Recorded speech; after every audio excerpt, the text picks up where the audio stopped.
मोखावणे कसारा ग्रामपंचायत हद्दीतील शासनाचा बंधारा जमीन विकासकाने कब्जात घेतल्याचा गंभीर आरोप तालुका संघटक चंद्रकांत जाधव यांनी केला आहे. जाधव यांच्या आरोपानुसार नाल्यालगत मोठी विहीर बांधून तिला भले मोठे भगदाड पाडण्यात आले असून नाल्याचे पाणी थेट त्या विहिरीत वळवण्यात आल्याची धक्कादायक बाब समोर आली आहे.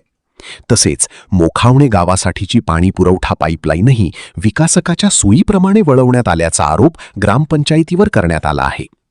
विशेष म्हणजे ग्रामस्थ पाण्यावाचून त्रस्त असताना विकासकासाठी मात्र सर्व सुविधा उपलब्ध करून दिल्या जात असल्याच्या या गंभीर प्रकाराबाबत चंद्रकांत जाधव यांनी तहसीलदार परमेश्वर कासुळे यांच्याकडे लेखी तक्रार दिली असल्याचे सांगितले.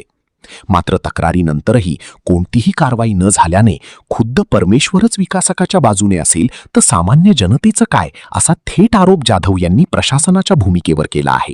तर त्यांनी जो नाल्यामध्ये बांधलेली ती ही विहीर आणि हा पूर्ण नाला त्यांनी बंद करून तो सर्व पाणी त्या नाल्याच्या याच्यातून त्यांनी त्या विहिरीमध्ये घेतलेला आहे. कसाराकरांचा पाणी हा बिल्डरसाठी दिला जातं, ती ग्रामपंचायतीने त्यांची ही सोय केलेली सोय. त्याच्यामुळं हा असा जो गावाला जो पाण्याचा आज तुटवडा भासत आहे त्याला कारणीभूत ही संपूर्ण पंचायत आहे. का पंचायतनी जवळजवळ ही ग्रामपंचायत त्या रुस्तमजी या ठेकेदाराच्या ताब्यातच दिलेली आहे. त्यांनी काय करायचं हा त्याला अधिकार दिलेला आहे. त्याच्यामुळं हा जनतेने कसारा गावातील जनतेने खरं म्हणजे वस्तुस्थितीची पाहणी करून याच्या बाबतीमध्ये निर्णय घेतला पाहिजे. इलाका तुम्हारा धमाका हमारा म्हणत जाधव यांनी ग्रामपंचायत आणि प्रशासनाच्या भूमिकेची पोलखोल केली.